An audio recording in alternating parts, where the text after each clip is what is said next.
The Belvedere Palace is a historic building complex in Vienna consisting of two Baroque palaces called the Upper and the Lower Belvedere. The buildings are set in a Baroque park landscape, and it is quite impressive. The Lower Belvedere was started in 1712 and completed in 1716, and marked the boundary between the Baroque building complex and the imperial city of Vienna. It was built for Prince Eugene as a residential building with staterooms that illustrate the Baroque lifestyle and craftsmanship. If I had had more energy, we would have liked to have done both the upper and the lower, but we only did the upper on this particular trip. And this is where most of the artwork is anyway.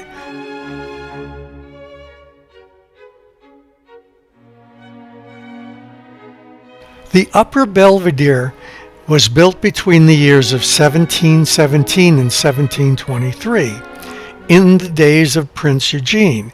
It served primarily for state functions, large festivals, and formal receptions. The Belvedere was built during a period of extensive construction in Vienna, which at the time was both the imperial capital and home of the ruling Habsburg dynasty. By decree of Emperor Franz Joseph I in 1896, the Upper Belvedere became the residence of the heir to the throne, Franz Ferdinand. Well, Merry Christmas to you. Trying to say everything about this place would just be long and boring. Safe it to say it has a history all unto itself, and the artwork is amazing.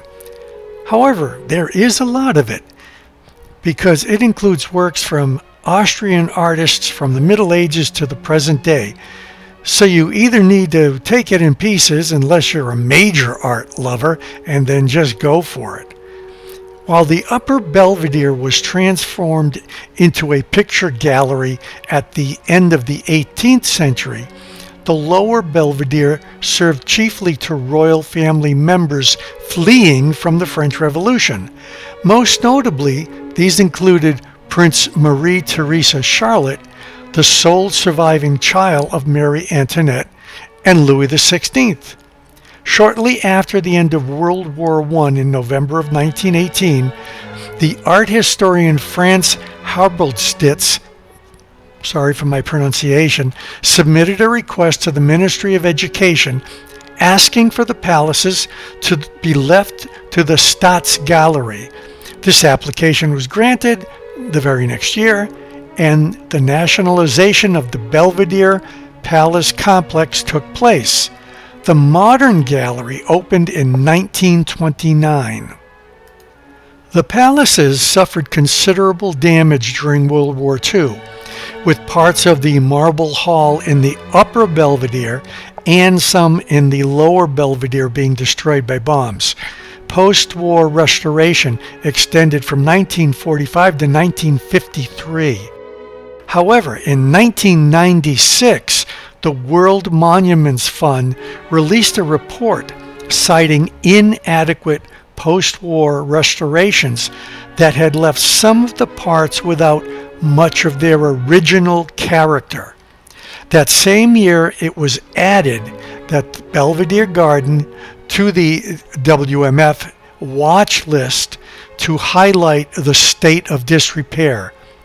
Multiple restoration plans emerged during the late 1990s to address these physical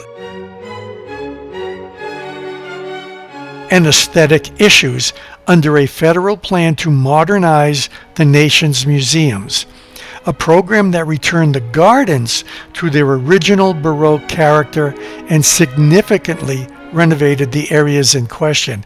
Is this worth the trip? It most certainly is.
you.